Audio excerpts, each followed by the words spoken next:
動でお風呂を沸かします。お風呂の線は来ましたか？自動でお風呂をお風呂の線は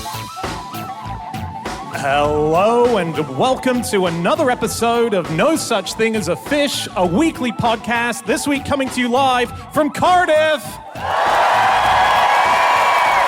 My name is Dan Schreiber. I am sitting here with Anna Toshinsky, Andrew Hunter-Murray, and James Harkin. And once again, we have gathered round the microphones with our 4 favorite facts from the last 7 days. And in no particular order, here we go. Starting with fact number 1, that is Andy. My fact is that the Glasgow tree hugging competition contains 3 rounds: speed hugging, dedicated hugging, and freestyle hugging. Wow. Yeah. Freestyle. What is freestyle? It still has to be a tree, does it? It all has to be a tree, but freestyle is by a long way the most erotic. Well, I think we're witnessing freestyle in the background here. There's an image that we put up on the screens at our live show. The person up there is Hannah Willow, who is the winner of this year's Hannah Willow? Yeah. Did she marry the tree that she hugged? It looks like it. They should be married, considering Oh, that, really? Considering the I was pose going they've to been say, striking up Andy, here. for some of us, an erotic hug is also the speed hug. You have to hug as many trees as possible in 1 minute. So Is it's both speedy and... Do you know the number? I actually don't know what Hannah scored on that, but the hugs have to last 5 seconds each. So it's just... Do you know what the world record for most trees hugged in an hour is? No. Ooh. Can you have a guess? What country? Ghana. Sorry, Dan. And how are you factoring that into your matrix of calculations? So Ghana, dense forest, trees are close to each other. Great point, but equatorial saps the energy. Damn. I think in Ghana, you probably know this, Dan, but they've done a lot of tree planting in recent years, so they got quite a lot of smaller trees. And that's good. That means you can get between them faster. Exactly. I think that's what Dan's asking. Yeah. Okay. How many seconds are there in an hour, James? There are about 3,600. I'll say 3,600. 1 per second. One for an per hour. second. You have to. Someone's not bringing the tree to you so you can hug it. You have to go from one tree to another. Are you allowed to hug the same? Can you just go from one tree and back again and again and again, or does it have to be a different tree Every each time? tree different. What if you run out of trees? What if you hug so many and no more trees left in Ghana? The number is lower than the total number of trees in Ghana. Okay, bit of a giveaway. Does the 5-second rule apply to each hug? No, it doesn't. What's that? If you can still eat it as long as you haven't dropped the tree for longer than 5 seconds. If a tree falls over in the forest, but no one notices, and you quickly put it on your plate, it's fine. Yeah. In this tree hugging, you need to hug for 5 seconds per tree. No, okay, this one so is, I'm going to say 400. 400? Any advance? I think about a grand, about 1,000. About 1,000. Anna is correct. Almost. It's 1,123, which is on average 1 every 3.2 seconds. Yeah, that's Wow. incredible. Decent. That's really good. That's pretty good. Yeah. Abu Bakr Tahiru did it this year. Nice. Wow. But Hannah Willow, previously mentioned, I think where she excelled in these 3 elements you mentioned, Andy, is the dedication. And that is where you show devotion, passion, and loyalty. So that's where she won the competition. And that's a single tree, isn't it? Yes, that's a single tree. And it's interesting. I think freestyle, that round, is also a single tree. So you have to show something other than an embrace. So it's not actually a hug at all. It's you might play at a song. You might... She did a dance. That was her big thing. Yeah. She didn't know that was required of her, so she just had to improvise a dance. But she is someone who goes out and does forest bathing. She spends a lot of time getting in touch with nature. So Can we talk about what forest bathing is? Because I read that as well. And I'd what like is to know. that? well, it's when you go out into the forest and you just bathe, right? You just take in the smells and the air and it's just going out. It's like a nice walk. So what I assumed is correct, that it is another way of saying she likes to go for a walk in the woods. Yeah. Does she have to take her clothes off, like a bath? No. Okay. You don't have to take your clothes off in the bath, fun fact. I don't. You never take your socks off in any situation. Absolutely not. Even the erotic freestyle. It makes it more erotic if the socks are still on. But it's really cool. She's she's a mum of 3, and she was asked, like, are they excited that mum is the tree hugging champion? And she said no, they were hugely embarrassed to find out I was tree hugging champion. Aww.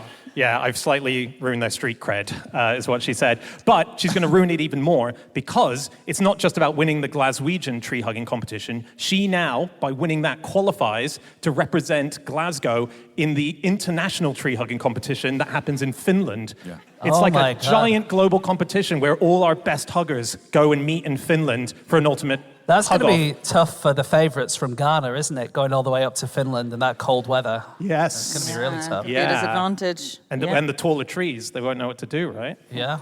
I assume you only hug the bottom of the trees, right? Yeah, there's no rule about whether you have to hug base or tip. It's just not. Grow up, Cardiff. But no, it's quite fun. I mean, I was quite skeptical about it, thinking it's a bit silly. But the Finnish one, which is in a place called Halipu, I think, it was designed, this competition, by the family of a lumberjack who realised he'd been growing all these trees and he loved them too much to cut them down. And he was like a shepherd who just can't bear going to the abattoir. So he and his family thought of this program where people adopt trees and they've been Is that not just a lazy lumberjack? Well, Who says, oh, yeah, sorry, I didn't chop any down today because I love them too much. You're yes. right. Letting someone hug your trees isn't much skin off your nose, is it? But this has become a big thing since COVID. And I remember when we were playing on a previous tour, we were playing Richmond in London, and I went to Kew Gardens beforehand, and I saw a lady go up and give a massive hug to a tree, and it looked so nice. It looked so, because like we'd all been stuck, and she was allowed to connect back with nature again. Yeah. And it was a bit pervy. I just watched them hug for ages. And What were you doing while you were watching? Because if it was just watching, I think it's fine. I think the rule is if you're in a bush, it's not all right. If you're just in the open, it's fine. Unless you're hugging the bush. You might be bush bathing. That's the thing, though. Yeah. Yeah, I was just watching. I didn't. Yeah, I just watched. But There is evidence that if you... I just watched, Don't keep saying it. but I only watched, guys.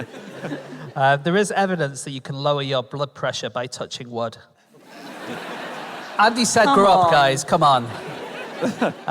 And you different really? types of wood, depending on the texture of the wood, it can have a different effect. So not the splintery ones. Not the splintery ones. Is that in the form of a tree, or is it just any It wood? actually works with any wood. Really? Yeah, they did it where they compared people putting their hand on plastic, on metal, and then on wood, and their blood pressure went down. Really? Oh, Well, I hugged a tree in preparation for this fact. Did you? Yeah. Your research is always below par, Dan, but this is reaching new depths. No, but it is really nice. I got to say, it was a genuinely nice experience, and a lot of people have been getting back in contact with nature in that kind of way again since the pandemic. And there's been reports all over the world. So in New Zealand, there's great trees that the curators keep busting people hugging. He's like, I kind of get it though. Like this tree has ribbons of flaky brown bark, almost begs to be peeled like a banana, and. He talks about great trees to hug, like the long leaf pine, the spongy bark that it has. It practically hugs back, you know. Oh. But I did only watch. I understand. And what kind of tree did you hug? It's a tree that's in my garden. But did you even find out its name? Okay, this is a bit embarrassing because there's 5 trees. We named them after each member of our family. So I hugged Daddy. Wow. Look, I don't want to rain on this tree hugging parade, but something smells bad about it, and it's this. So it's organised, the Glasgow tree hugging competition, by Vicky Dale. The children's prize was won by Lottie, who is Dale's daughter. And What? the children's speed hugging race, won by Freddie, Dale's son. Oh, dear. What's going on there, guys? There were only 15 entrants in this whole contest, by the way, which the Guardian write-up of Hannah Willow winning was saying, Willow has savoured the rush of victory before, but only on a minor scale. It's like, how major is this 15-entrant competition? She's super cool, though, by the way. I've gone onto her Instagram because I was trying to get in contact with her to ask her questions for this. Would you be willing for me to watch out in the open? Yours sincerely, Daddy. Well, look, while we're on that subject, there is a thing called, what is it, dendrophilia, which is basically the sexualization of trees. I mean, that is a real thing. I saw a news article of a man in Wiltshire in 2023 who was arrested after apparently having sex with a tree. So said the headline. One witness said, "I was just walking in the park with one of my mates and we saw a man hugging a tree and thought it was interesting. We walked closer and as we did, we saw his trousers down and thought, this is pure gold." After I stopped recording, the police turned up and arrested him. Wow. Good grief. Celebrity tree huggers? Oh, yeah. Oh, yeah. So Prince Charles, as we know, Yeah, he talks to them. King Charles, I know. He claims he shakes hands with every tree he's planted and wishes them well. What is a tree's Well, a hand? leaf. A branch? I would say a leaf is a finger. Yeah, a branch is an arm. No, he tends to do leaves. So it's usually at tree planting ceremonies, and he'll shake a leaf and say, "Oh, have a good time," and walk off. It's sort of... But you have to shake so many leaves. You don't want to do like a full hug for everyone. Yeah. Sure. Yeah. Novak Djokovic, Yep. Again, not that surprising. tree hugger. Yeah. And when he does the Australian Open, he goes to the Melbourne Botanical Gardens and he gets some tree hugging time in. Does he? Okay. Does he? Is that because he kisses the grass as well, doesn't he? Oh, no, he tastes the grass at Wimbledon. He eats. Eats it. Yeah. Right. Yeah, must be related. Yeah. So, tree huggers used to be squirrel killers. I was looking for the first references to a tree hugger, and a lot of people say that it came from the 70s, but the OED says first reference to someone being a tree hugger in a hippie, please stop building this motorway here because it involves felling trees way, is 1965. And so there are a few people in Appleton, fittingly, Wisconsin, who are named that because apple is a kind of tree. But at the same time, in 1965, in Indiana, they were using tree hugger to describe squirrel hunters. And it was because they basically hide behind a tree that's thicker than them, a tree whose girth is larger than them, watching squirrels, and then dart to another tree and hug that tree, and then eventually kill a squirrel. Although it does say that all tree huggers are possessed with a love of the outdoors, and actually catching a squirrel isn't an ironclad must any more than it is for a fisherman to catch a fish. Which means I've fully misunderstood fishing as well. That first citation in the OED from 1965, it was in South Shore, Chicago. They were building a new road through a lot of parks and they had to chop down some trees, and all of these conservationists sort of hugged the trees and tried to stop them from doing it. And it turns out that one of the protesters was called Bernard Baum. And Baum is German for tree. Yes. Come on. That's very good. We're going to have to move on in a sec, guys. Can I tell you another sort of competition-related fact that has something to do with trees? It's about the World Conquer Championships. Have you guys read this? Breaking news. Yeah. Literally breaking. It's literally happening right now before our very eyes. The investigation is going on. Just happened in Northamptonshire, and allegations of cheating. And it's very serious. There's this guy called David Jenkins. He's 82. He's been competing since 1977. Every year goes to the World Conquer Championships. He won this time. And now there are allegations he used a steel conker. Wow. And it was the first time he won, maybe? Yeah, it was the first time he's won. Also, he's the chief judge. This goes all the way to the top. Yeah. It's and This is like the Dales all over. Absolutely. He had a painted nut, which he said was just for humour value. What's the humour value in... I guess it's a bit... if you play conkers, I guess it's funny. Yeah. I guess. But it turns out he was concealing steel. Well, did he use the steel nut to smash his opponent's conkers to pieces? Because a couple of the opponents said, my conker just exploded when he tapped it for the first time. And yeah, this is huge. And we just want to say for the lawyers, nothing's been proven either way yet. Nope. It's all still underway. And he was actually defeated in the final. It seems like they must be gender divided until the end, because he won the men's section, but then he was defeated by Kelsey Banchbach from Indianapolis, who came all the way to Northamptonshire to defeat him in the final. Wow. First American to win. And what was she using? Like a platinum covered... Put the conker in a shotgun. Yeah. Can I tell you one more Yeah, natural competition? Yeah. This was in 2002 in Australia. They had a sheep counting competition. Oh, yeah. There were 10 competitors. They ran 400 sheep past them, and you just 400. No, they didn't tell them there were 400, but you had to count them as they ran past you. There was an indeterminate number of sheep running past you, and you had to count them. I would count the legs and divide by 4. Show off. Very good. And is it the idea whoever's awake at the end is the winner? Yeah, that's it.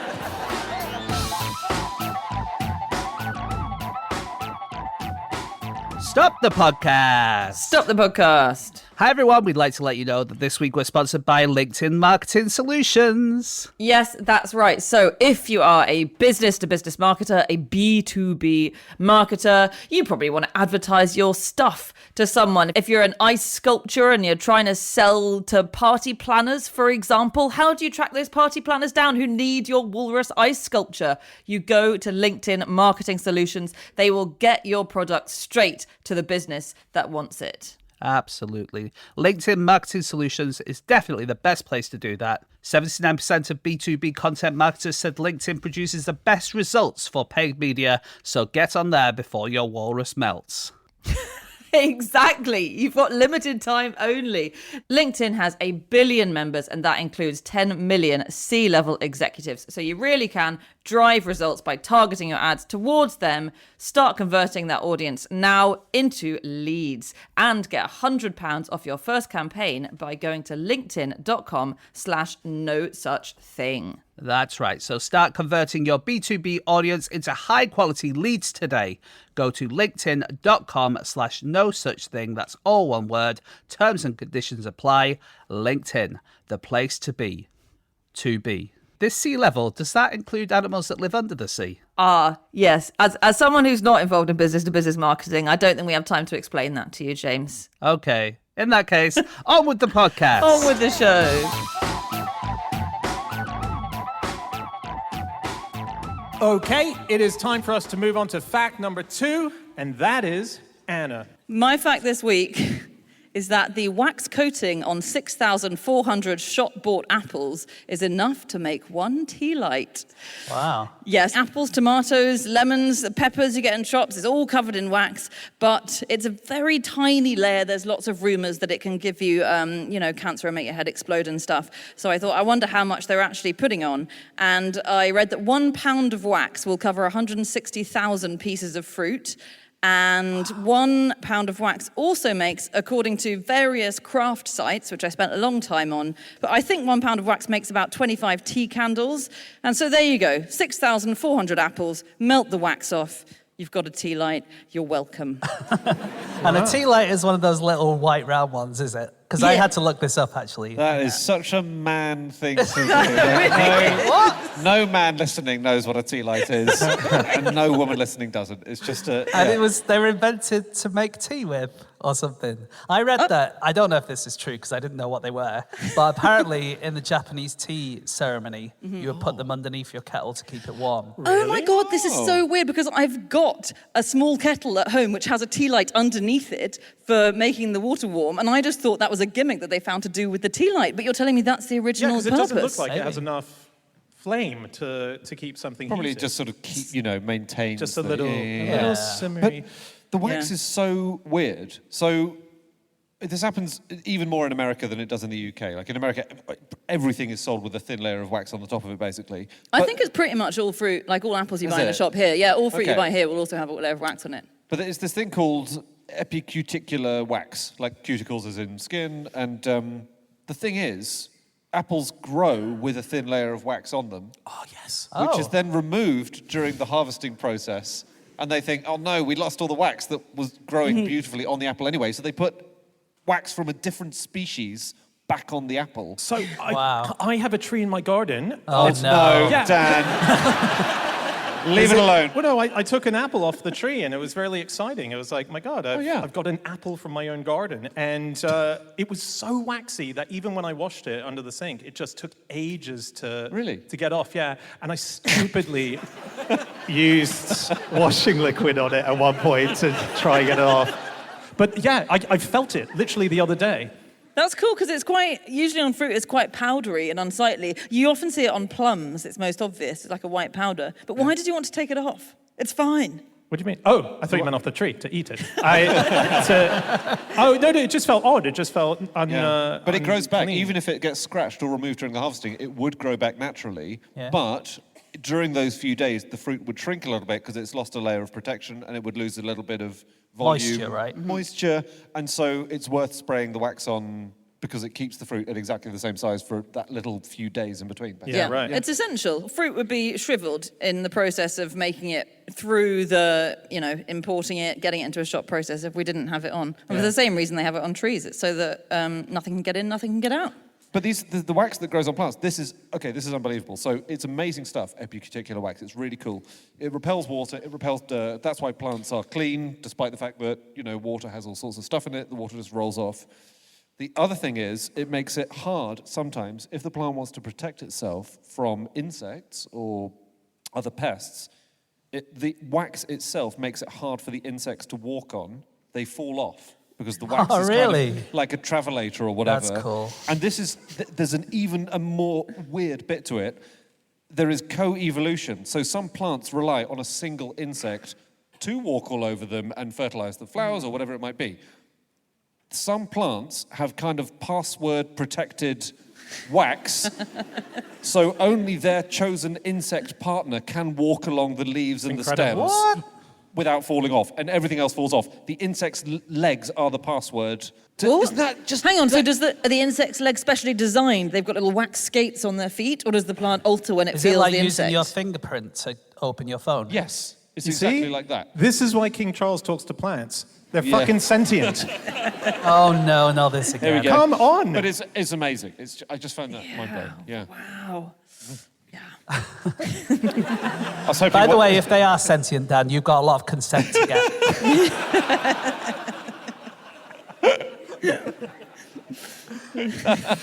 Operation U Tree's got nothing on you.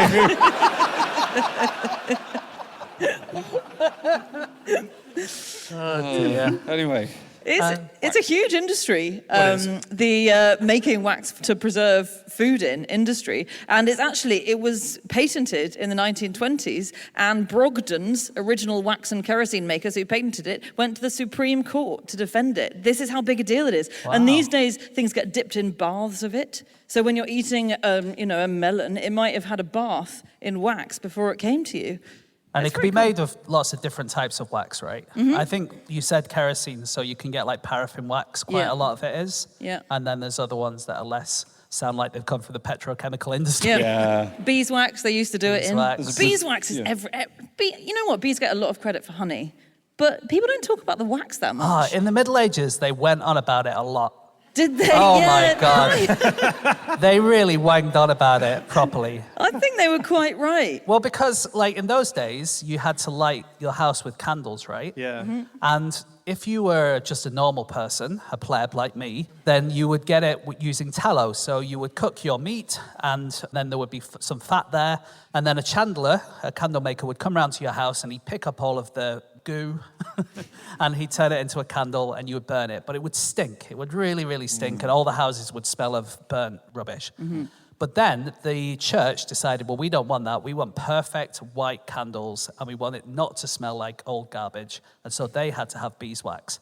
And the beeswax industry in that time was off the charts. There were like wars because the price of beeswax went too high. Right. And they used it for everything, right? They used it for lubricant, for waterproofing, for all cosmetics are made of beeswax. They didn't really have any other materials except beeswax, And practically. the other reason it was so good in churches is because they thought that bees were virgin-born, like Jesus.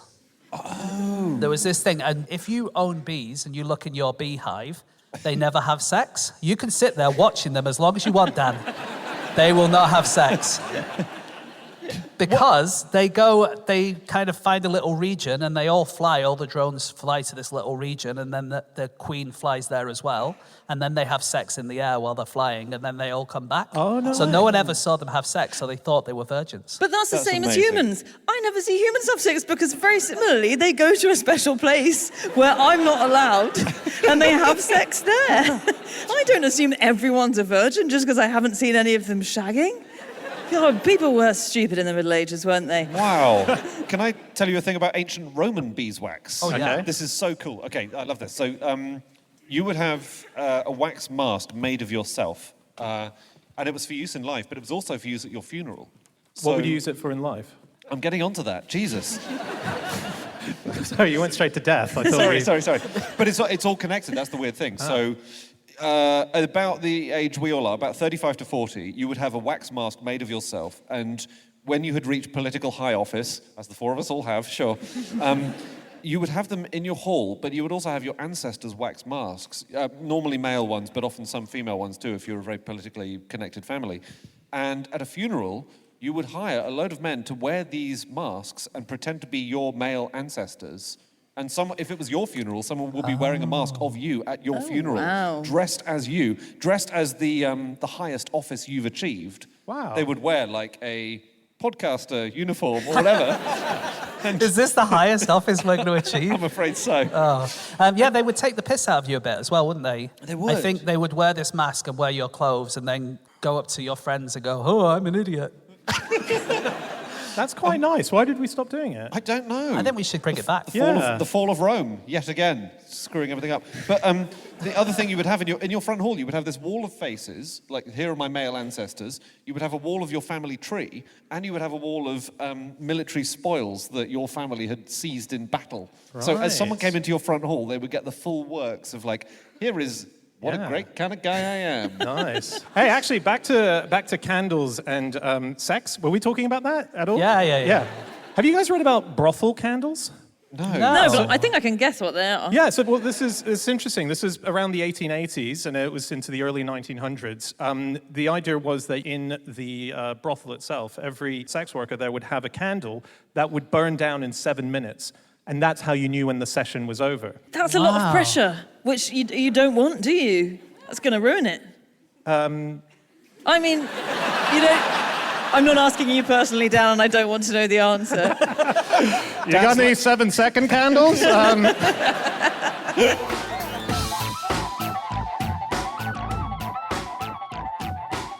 It is time for fact number 3, and that is James. Okay, my fact this week is that the first known example of mastitis was in an empress called Atossa. She was cured, and the doctor's payment was to be allowed to invade Greece. Wow. So we're talking the Achaemenid Empire, as I'm sure you all know, based in Iran in the 5th century BC. They were the biggest empire in the world at the time, and then eventually they went on and fought the Greeks. And if you know that movie, The 300, I think it's called. It's a documentary, isn't it? It's a documentary. Yeah. Well, it's about 300 Spartans who fought against all these Persians, and these are the bad guys in that movie. Oh. Yes, they get a very, very bad rap, the Persians in this film, as in they're portrayed as being really dreadful types. Well, they were like... I haven't seen the movie, but they were super soldiers. Normally when you say, I haven't seen the movie, it's because we're talking about quite a good movie, and you absolutely don't have to watch 300. Okay. That's good to know. I haven't watched the first 299, so I wouldn't know what was happening anyway. So Atossa, she was the daughter of King Cyrus the Great. She was the wife of Darius the Great, and she was the mother of Xerxes the Great. Okay. So behind every great man, there was a Atossa. And she was like a lot of what we know about her was written by Herodotus, and he basically put her as like the power behind the throne in all these different situations. And he was Greek. And he was Greek, so he was writing about them. Yeah. Yeah. She was also a wife twice, right? 3, I think. Okay, but she married her brother at one point, didn't she? She did marry her brother. Not her choice. No. His choice. His choice. It was kind of the done thing at the time, and her brother was basically trying to get their empire, and he thought that this, a bit like the Egyptians would sometimes marry brothers and sisters because it would make them a stronger unit. Although I think it was illegal to do that. It was even until so. he made it legal. Yeah, that's the good thing about being king. And he actually married 2 of his sisters, didn't he? He did. married her and another sister, and I think he might have married his niece at one point as well. Wait, but was that Cambyses, just to be... Yeah, Cambyses, the first husband of Atossa? Yeah. Okay. But you were quite limited, because if you belonged to one of the noble, poshest families, or the royal family at that time, you could only marry someone from the 7, which is such a cool thing to be a member of, and it was the 7 most important families. So it was a small pool. I think Snow White had the same issue, didn't she? But then Cambyses, the brother, went away, and their brother Bardia usurped the throne. This is all kind of very, very late gossip of the... How's it pronounced? Achaemenid? The Achaemenid. Or Achaemenid Persian. Empire. Just call it Persian. The Persian Empire. But then the person, Darius the Great, was the one who became her big deal husband. Yeah. And he assassinated Bardia, who was the usurper, and then to sort of cement his control and power, he married all Cyrus the Great's female descendants. Yeah. As in just, he married the whole family. It was a different time. It was a different time. But not so many trees in Persia. No. Yeah, they were brutal though, weren't they, the Persians, with the torture that they did. Oh, really? Well, it's just the examples are wild. Like, I was reading about, so Cambyses, he had a judge who had done some behind-the-scenes stuff that he was unhappy with. And so he basically had this judge killed and then stripped of his skin, and then to remind any next judge not to do all the bad stuff that this guy had done, they laid the strips of his skin over the judge's chair that the next judge had to sit on, right? So the next judge was sitting on the previous judge, Wow. and the next judge was the son of the previous judge. No. By the way, it's so weird that the groan came only when I said the son had to sit on the skin of his father. But is it possible that this is a load of kind of Greeky propaganda? Because I think loads of what we know about Persia comes from historians like Herodotus, who were Greek and had a good reason for... That is true, for sure. In fact, Atossa, who is written about as the most important, powerful female member of the Achaemenid Empire, also maybe didn't exist. Maybe. So she's the only sources we have are Herodotus, who famously made up a lot of shit. I sometimes like to think that Herodotus just made it all up, and basically everything we know about Greek and Persian history is just from his head. But I think it's Herodotus, and Aeschylus wrote a play that mentioned her, but so it could be. Well, we know that Darius existed. Definitely, and Cyrus the Great. Cyrus existed and Xerxes existed. 100%. Cyrus the Great was great, by the way. Oh, yeah. You read about old kings, emperors, etc., and they're all bastards. Cyrus the Great, he's one of those annoying people who's just a good all-round guy. He's just constantly doing nice stuff. So he forgave people constantly. He was very famous for when he invaded somewhere, he'd, instead of killing people or taking them prisoner, he'd draw them into his bureaucracy or into the top of his military. He was the grandson of this What a nice guy. Well, that is nice. I've taken over your entire country. I'm going to let you join my side. It was a different time. It was a different time. It is a different time. It was. That time. meant good in those days. He famously captured Babylon. He did it quite cleverly at night. So he overnight managed to divert the whole river Euphrates into a canal so that his soldiers could just walk across a riverbed. And so he arrived in Babylon. Everyone in Babylon woke up and gave up. We're like, oh my God, how did you get here? And he released all the Jews that had been taken captive there and said you can go back to Jerusalem. So Jewish people love him. He defeated his grandpa, who tried to murder him, and immediately forgave him. Although I think he killed all of his grandpa's kids because they might be threats. But every good guy... Does that include his dad? I don't think it did include his dad, no. Okay. He didn't kill his own dad. Anna, the more you talk about this Cyrus guy, the less I'm convinced. He was the guy who started this army that's in the 300, and they were known as the Immortals. And there were 10,000 of them in this army. And the way that they did it was, if ever any of them got killed or injured or a bit sick or just didn't fancy it, then they would go off, they would take them off the battlefield and immediately replace them with someone else. Right. And so as far as you're concerned, the enemy, there are always 10,000 of them. And so you think they are immortal. And can you just tap out by raising a hand? Say, I've really had a great time. I've made a lot of friends, but I'm done. Is it like NFL? Is that how they do it in NFL? Oh yeah, bring on the offense. I think they're all offense in this case. They wore tiaras. They were called tiaras, but they were actually felt caps. Right. And the main thing they used was a spear, and it was a really long spear, and they had a counterbalance at the end of the spear, and the counterbalance would be a different type of fruit, depending on how good you were. So the best possible thing you could have was like an apple at the end of your spear, and then you were part of the apple regiment. Wow, But, because that meant went- you had to suspend more weight at the front. No, Whereas it's if just you had like- like a watermelon. Yeah, so the counterbalance was so that you could have a longer spear and it wouldn't dip down. But actually, the weight of the thing would always be the same. It would just be in the shape of an apple or a banana or a grape or something. That's nice. I'm trying to think of a really shit fruit. If you had a raspberry or something on the end. Or...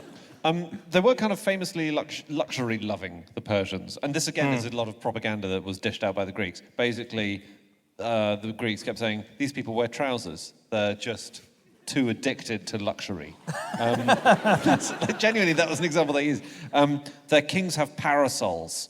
Embarrassing. You know, a servant has to shade your king with a little umbrella. Weak.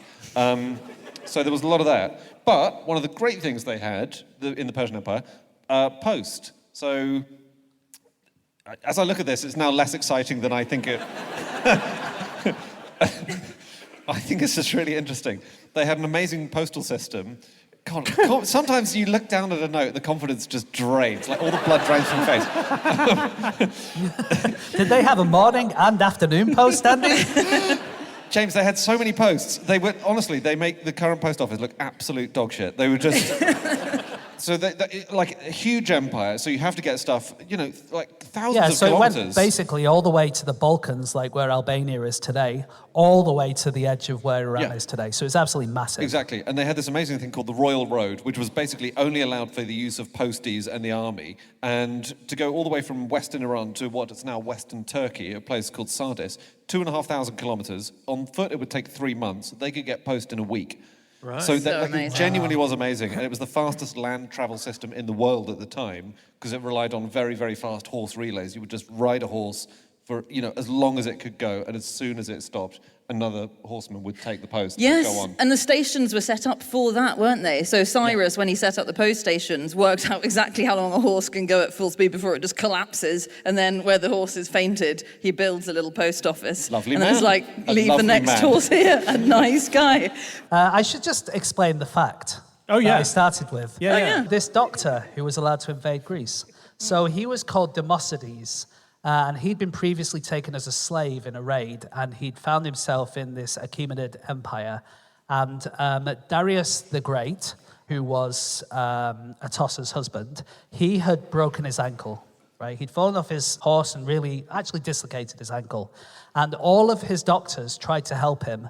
And the way they tried to help him was basically yanking him around and pulling him up and down, and hopefully it would get back in place. Right. And he absolutely hated it. He was unable to sleep. He was in so much pain.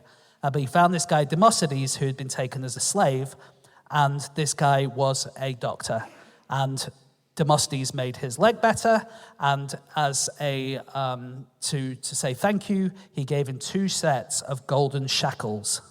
So he was basically saying, "You're still enslaved, but at least you've got gold now."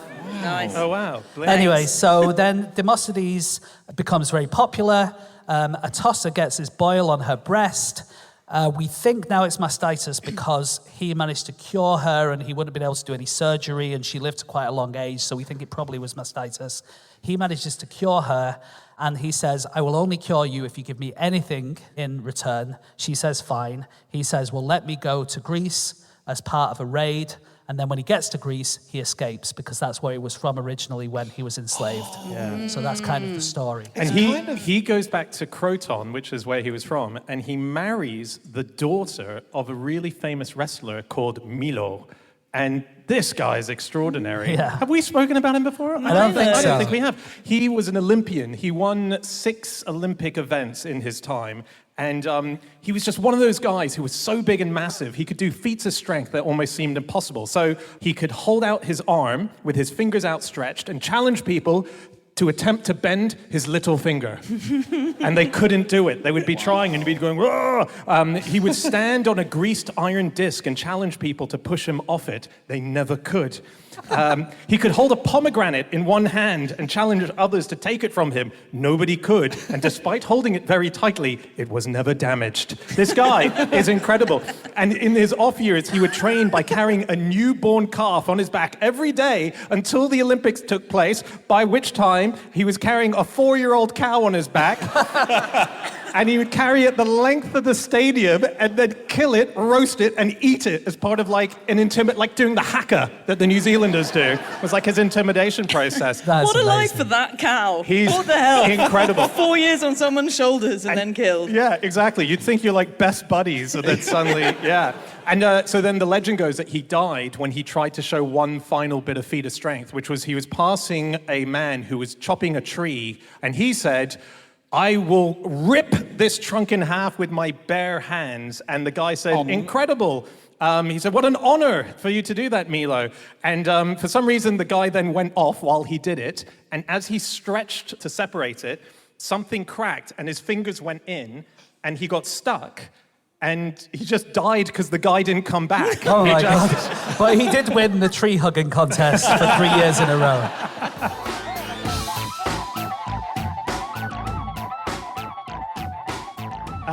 We're gonna move on to our final fact of the show, and that is my fact. My fact this week is that one way to tell how deep you are when scuba diving is to take a set of snooker balls with you. Is that because you're at the bottom if you've done that? You've sunk to the No. bottom. Or is it because you're so far, once you can't hear the snooker players going, "Where you going with that balls?" then you know you're a certain You know depth. you're in trouble. No, this is a fascinating thing that I didn't know, which is that as you go lower into the ocean, different bits of color disappear. And so if you had no way of knowing how deep you are, you can consult your snooker balls, and if you can see that your red ball is no longer red, that your yellow ball is no longer yellow, but your green ball is still green, then you know that you're roughly where you are in the ocean. It is genius, Dan, It I must is say. fascinating. So this is It's very inconvenient to have to take a set of No, snooker no, balls. Anna. Au contraire. Because I looked, and the cheapest depth gauge you can get online is £30, but the cheapest set of snooker balls is only £15. There you go. I take it back. What if you drop one and then? You better hope it's a red one.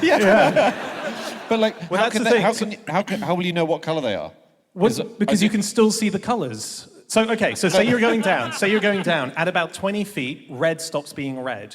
Okay, so you know all the red balls look grey. Yes, exactly. So you're like, I must be about 20 feet down. You go down to 50 feet, orange disappears altogether. Oh, I must be at 50 feet. You keep going down. Where's yellow gone? I'm 100 feet deep. So the more you go down, color starts disappearing. And it's fascinating. So for example, if you were, let's say, 50 feet below the ocean, maybe even 100, and you cut yourself, you would bleed green blood because that color would be morphing towards.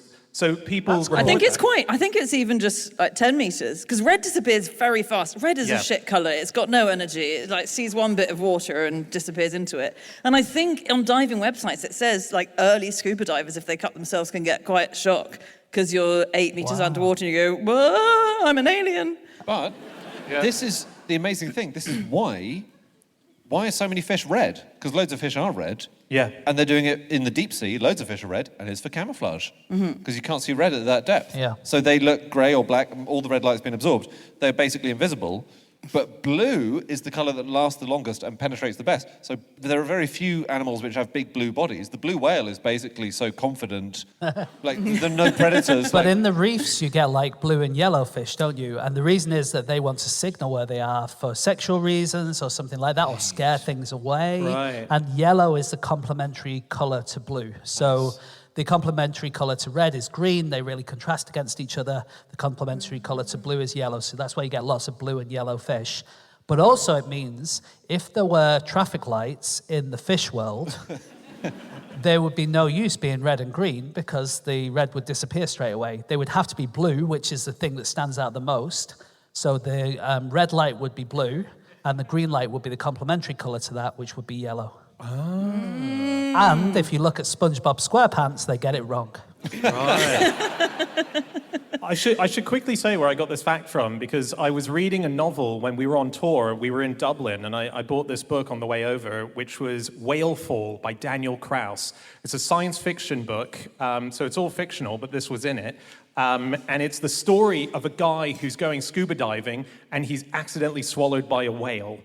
And while he's in the whale, he's still got the scuba gear on him. So he makes it into one of the stomachs, and he knows he has an hour of oxygen left. And it's the story of how he attempts to get out of the whale within an hour. It's one of those books, it's like The Martian. It's proper science trying to work out how to not be digested in a whale stomach. I learned so much despite it being fiction. I know, for example, if you do get swallowed by a whale and you're in its stomach, don't try to escape via the anus. Not going to work for you. You need to go back out the other way. I'm not going to say whether or not he makes it out, but don't do that. Does he try the anus? He does. His initial thought is, I need to just go all the way out through the end. And This guy sounds like an idiot. I think when you're Wait, inside... what's wrong with that? What, because you get digested by the digestive juices? What It does he feels discover as a scientifically incorrect reason? One thing is that a whale doesn't want to eat you. It wants you out of it. It's not a nice thing for them. You can see inside a whale because largely it swallows bioluminescence. So actually you can get sight inside a whale.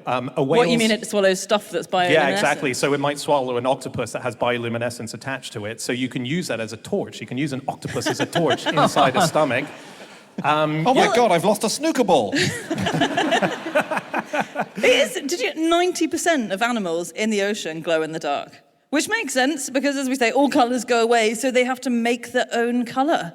But 90% have fluorescent colours that show up. And as we say, if you don't have fluorescent colours and you want to disguise yourself in your prey, then you're often red or black. But that becomes a problem if you meet a dragonfish, which is the only fish that can actually generate red light. So the dragonfish knows that it's so deep down that red light can't penetrate, so it brings its own, and it's got these headlights under its eyes, kind of like war paint, and they flash red. And so as soon as they land on a fish that's red, that thinks it's completely invisible, it shows up red. The only problem is that red doesn't travel very far in water, so they have to get literally centimeters away from the prey. Right. But they basically have they effectively have an invisible torch. Because nothing else can see the red. Nothing else can see it. Yeah. Only they can see like what one of they're those shining. blue light things that you get, like UV torches, right? Like that, yeah. It's they're very cool. But they can't have an eye test, because if you bring them to the surface, they will explode. Now, if you could just read the first... what was that? That's so funny. On sea colour, in the sea, oceans used to be pink. And in fact, the whole world was pink. Is that like a bacteria thing? Or... It is a bacteria thing, yes. Good guess, Dan. 10 points. I'm the only member of this panel who gets marked when they say something remotely correct. Well done, you have a star. And how many marks are you up to after 10 years? It's my first one, but it's a good feeling. It's improvement. And this is the revelation quite recently that the world's oldest colour is pink. And this is from researchers who found ancient pink pigments in rocks that were 1.1 billion years old. And so they were over 500 million years older than the second oldest known pigment. And they're fossils of chlorophyll. But back in the day, really back in the day then, chlorophyll it's now green. That's what makes plants green. But back then it was pink. And it was this pink produced by ancient bacteria, and that was all there was, and that was what the oceans were full of, and so the whole world was pink. Wow. Barbie's world was 1.1 billion years ago. You knew she was old-fashioned, but... Have you guys heard of Yum Yum Yellow? Yum yellow. Yum Yum Yellow. No. Is it the yellow of that mustard yellow that is meant to make us think it's delicious, whatever it is? No. Is it sea-based? Is it SpongeBob? It's sea-based. Is it a starfish? It's not. What have I already said about yellow? The yellow and underwater? blue fish on the reefs. Yes. So yellow is very easy to see underwater. Yep. And there is a theory that if you're wearing Yum Yum Yellow when you're scuba diving, you're more likely to get eaten by sharks. Oh. And scuba divers will talk about this, and they'll say you should never wear Yum Yum Yellow. It comes from early in the World War II. There was a lot of incidents in the Pacific where U.S. Navy people would end up in the water and they get eaten by sharks and stuff like that. It comes from that originally. And we're not really sure whether it's true that sharks do go for yellow. Are we saying people aren't willing to test this? Well, it seems theoretical that it's true. But the International Shark Attack File said the benefit of increasing one's chances of being rescued far outweighs the minimal risk of attracting a shark. So the thing is, if you're yellow, people will be able to see you and be able to rescue you. There was a person called Valerie Taylor who invented a wetsuit which had the same markings as sea snakes because great white sharks don't like sea snakes. And the theory was that they would see you and think you were a snake and then would swim away. And it's a really good theory. The only problem... She got eaten. Well, tiger sharks are keen predators of sea snakes. Oh, no. So it does save you from the great whites, but the tigers will still get you. Do you know, that's a new thing, sea snakes. In 2021, a report was done by a scuba diver who noticed that every time he was going into the water, sea snakes were trying to shag him. And it was because they can't really see. The only way they can know properly what they are going to be eating is by tasting it. So they wrap themselves around the legs and the torsos of scuba divers, and they start licking them, and then going, "Oh no, this is not a sea snake." Yeah. But there's Wait, do they want to... Are they testing if they want to eat it or shag it, sorry? So it's mating season, and because they can't see, basically, in order to know what they're dealing with, they need to lick it, and that's not good. The other thing with sea snakes is the way of courting is the male will go up and look for a female, and then the female will swim away. And so if you're a diver and a load of sea snakes come up to you and you swim off away from them, they think you're playing hard to get. Yeah. So apparently the best thing to do is just go to the bottom of the reef and just let them go. Let them have a go. Right. And soon they'll realize that you're not a sea snake and bugger off. Yeah. Wow. There was a study recently of a body of water that one of us loves more than any other in the world. Oh, gosh, I don't have a favourite body of water, I don't think. Dan, you've been there looking for Oh, a Loch cryptid. Ness. Oh, Loch Ness. Yeah. Right. There was a theory that maybe, just maybe, a very, very big eel might be the Loch Ness Monster, like a 6-meter long eel. Carl Sagan, great scientist, admittedly more of space than of water, thought that there could be 310-meter eels living there, and if they all teamed up, they could look very convincingly like the Loch Ness Monster. And there was a study, a sort of trawl of the DNA in the water, and it found huge amounts of eel DNA. And so, right, we're on a winner. Like, maybe the Loch Ness Monster is actually just a load of eels. But unfortunately, the latest thinking is that probably there are not giant eels living there, because the maximum length of a European eel, as I don't need to remind you guys, is about 0.9 meters long. The odds of finding a 6-meter eel are very slim. But that just means 6 times more of them need to get together to pretend to be a Loch Ness Monster, right? Yeah. That's true. And they just need to buy a bigger trench coat and...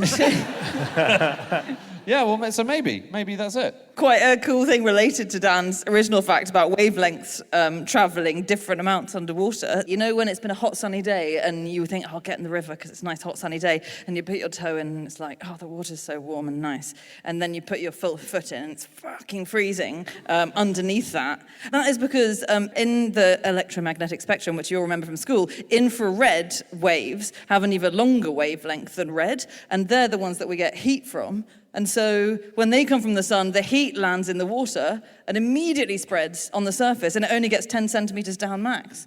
So that's why, I mean, obviously then it does mix in a bit because it's liquid, but that is why when you put your foot in the water and you think, lovely. Yeah. Yeah, then... Well, interestingly, that's the same with trees, right? So if you... Oh, here we go. God, it all comes back to that No, view. it's true. If you hug, wrap your arms around the lower trunk of Daddy, and you are going to have a colder experience. So they found this out with koalas, basically. It's a very similar thing, which is that koalas, when it gets really hot, they travel down a tree and they hug a tree much lower. And they did scans on the tree to see the heat signals.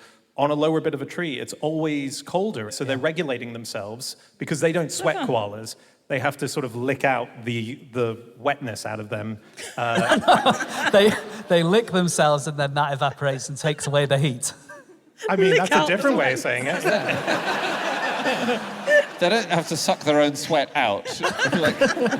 But this thing actually about the koalas is interesting because that study was done a few years ago, right? And they wondered if anyone else did it. And they found that there's a type of lemur called the white sifaka, and they do the same thing in Madagascar. And the amazing thing about that, they hug the trees because they want to get cool. Because the water comes up from below, it's a little bit cooler, it can keep them cool. And what they found out is that they never do it until the temperature gets to 30 degrees.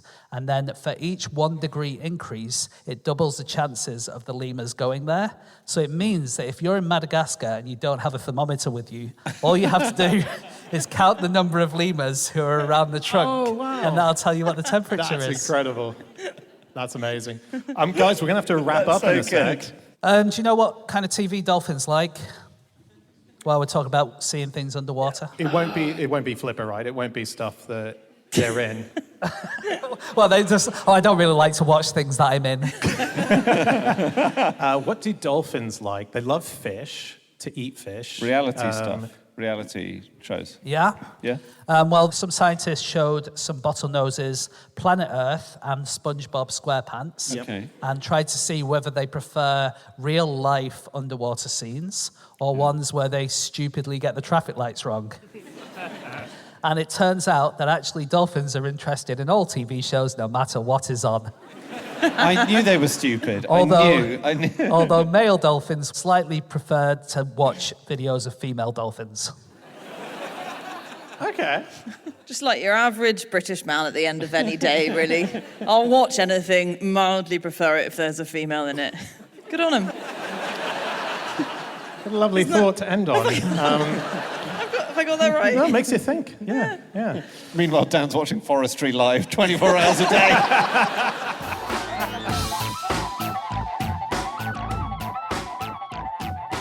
Okay, everyone, that is it. That is our facts. Thank you so much for listening. If you'd like to get in contact with any of us, find us on our socials, email us. We'd love to hear from you. Otherwise, Cardiff, that was awesome. Thank you so much for having us. We will be back again, and we will see you then. Goodbye!